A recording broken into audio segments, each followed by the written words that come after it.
which is the end of our fiscal year, and that assumed a staffing budget that's actually 3 times larger than what we're actually spending now. So I'm guessing we'll come in around $2.4, $2.5 million of reserves on the basis of our first full year of operations. That's not even a full year of electric power provision, so that included a lot of front-end costs of financing and startup for the agency. So the economic model actually is quite feasible as an enterprise agency, which you all may be contemplating up here in Sonoma. Excuse me, do you have a policy regarding reserves? Just to avoid the discussion of profit and rates? You know, we don't yet. Partly because we wanted to leave, we have a certain debt coverage ratio, of course, that we have to have because we do have a bank loan and working capital requirements. But other than that, our unencumbered reserves, that I keep calling the bottom line reserves, that is completely up to the discretion of the board at the moment. Partly because we want to dramatically increase the expenditure of that funding in energy efficiency programs. And we don't know yet exactly how we're going to do that. We also want to keep some reserves for implementation of some investment banking deals for local power generation projects. We might have to have some bond coverage in there too. So we haven't constrained ourselves at all yet. We haven't made policy yet on exactly how to use that money, mainly because through the course of 09, 10, and 11 here, we're really still focused on enrolling our customers in Marin Clean Energy. We're going to start doing more energy efficiency, but we won't get serious about new project development opportunities until we get past these enrollment phases. So our business strategy was pretty conservative. We're going to hire a broker who's expert in the market so we don't have to try to be expert, and we're going to try to get a good deal through a good power purchase agreement with the broker, substitute opportunistically whenever we can for local green power, but keep unencumbered reserves at a maximum in the early going so we can start investing in energy efficiency and other things. Like I said at the very beginning, San Francisco put together a lot of those values in their contract, and they wanted design, build, they wanted guarantees of a certain amount of local power in their county boundaries, and as a result, their RFP is so complex, it's actually harder for them to operate. And so we learned for ourselves, if we disaggregate the various activities as much as we can, it's a cleaner deal item by item for the private sector, and the board has discretion about when and how to make every one of these programs to launch over time in their community. And you have a goal of 80,000 customers.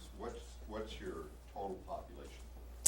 250,000 minus the 4 cities that didn't join, so I'm guessing 200,000 people, 80,000 accounts, and it's about 2.2 people per account, roughly.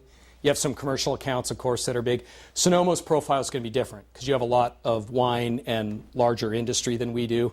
So one of the first things you have to do in investigating something like this is to understand what your load profile is.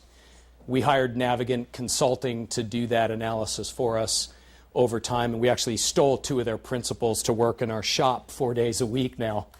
Let me wrap up as I turn it to Shirlee. I have enough time to do the Q&A, so if you could just Good. give a quick summary, and then I'm going to pitch you the first question, and then open Good. it up to the audience. So go ahead. I think at the end of the day, I would encourage you to look at this. I think, especially given Sonoma County Water or the subsidiary of the SCTA, forget the Climate Protection Authority. The Regional Climate Protection Authority, you may have a container that already exists that gives you the sort of the legal structure for doing this kind of thing. We had to work for a long time to create our JPA.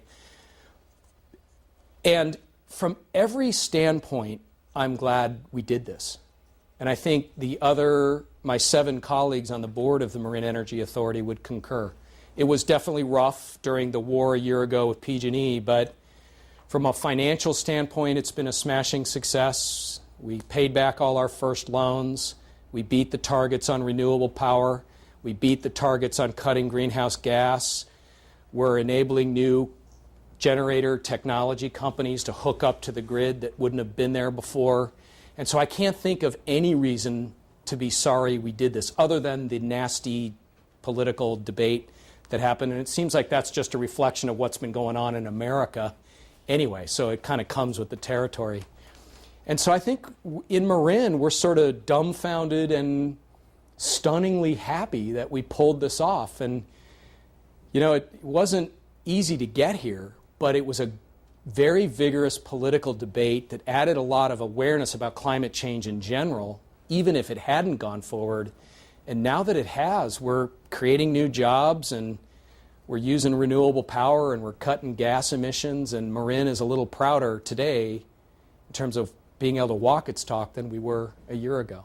So if there's anything we can do to help you take a look at this, we are more than happy to provide advice or armchair quarterbacking or whatever you guys can use. Thanks a lot. Thank you, Charlie.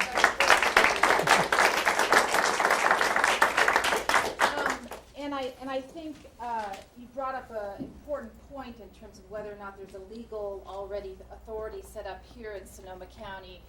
And I would argue, and I'm glad to see so many members from the Sonoma County Water Agency here, that given our bylaws saying that we can pursue renewable energy, right, Cordell, that we do have legal authority. We have an organizing authority too with the RCPA. So we are probably set up in terms of legally to pursue CCA. But you've talked a lot about your successes. But so the first question I want to ask you, and then I'm going to open it up for others, is what would you do differently if you could start over again?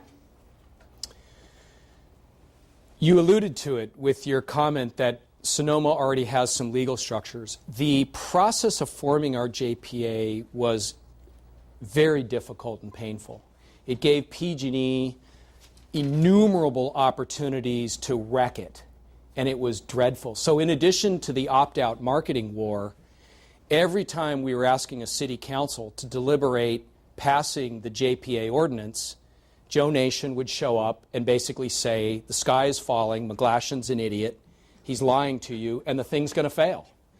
And it was dreadful personally to stand up there in front of my friends saying, he's not being honest, you know, we've analyzed this and we've done our homework, but it just was an awful experience, and we lost some along the way. We lost Novato when Joe came in and offered Novato $50,000 of money to do other energy efficiency programs, only to find out that that was not legal and they couldn't honor that offer, but Novato stayed out anyway. Ross got scared out.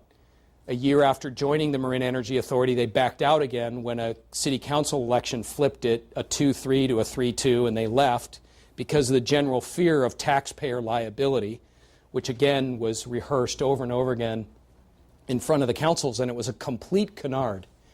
It was very sad. And so the, campaigns, as all political veterans know, are rife with misinformation and innuendo and just outright lies. It's one of the sad things about our business.